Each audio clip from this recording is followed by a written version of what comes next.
নমস্কার, আমি ঝুমা শাস্ত্রী চলে এসেছি একটি নতুন ভিডিও নিয়ে। ভিডিওগুলি ভালো লাগলে অবশ্যই সাবস্ক্রাইব, লাইক, শেয়ার, কমেন্ট করবেন।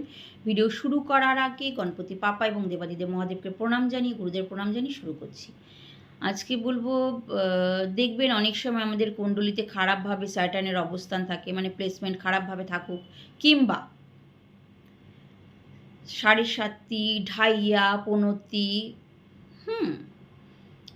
তো এই সব থেকেও নানা রকমভাবে কিন্তু আমরা শনিজন্য পীড়া বা স্যাটার্ন থেকে কোনো রকম না কোনো রকম সমস্যা পেয়ে থাকি। তো এর জন্য অনেকে অনেক কথা বলেছে, আমিও কয়েকটা বলেই দিয়েছি আপনাদের।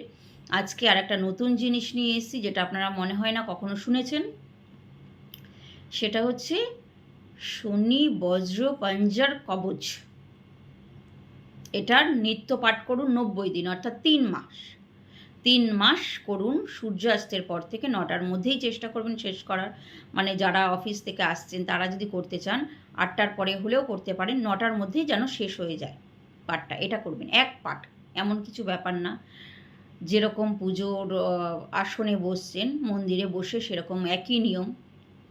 সংকল্প করে, নাম গোত্র বলে সংকল্প করে নিন আপনি কেন পাঠ করছেন। না, আপনি একে প্রসন্ন রাখার জন্য, আপনার যদি কোনো সমস্যা থাকে তার থেকে মুক্তর জন্য, এই বলে জল ফেলে দিয়ে তারপরে পাঠ শুরু করুন। তো প্রতিদিন করুন, এক পাঠ করে করুন, যদি সম্ভব হয় 8 পাঠ শনিবার করে করুন। 3 মাস করুন। আর এটা আপনারা নিশ্চয়ই নেট থেকে বার করে নিতে পারবেন। শনি বজ্র পাঞ্জার কবচ যে কোনো ইয়ের থেকে বার করে নিতেই পারবেন। তো সেটা করুন। সুস্থ থাকুন, ভালো থাকুন। নমস্কার।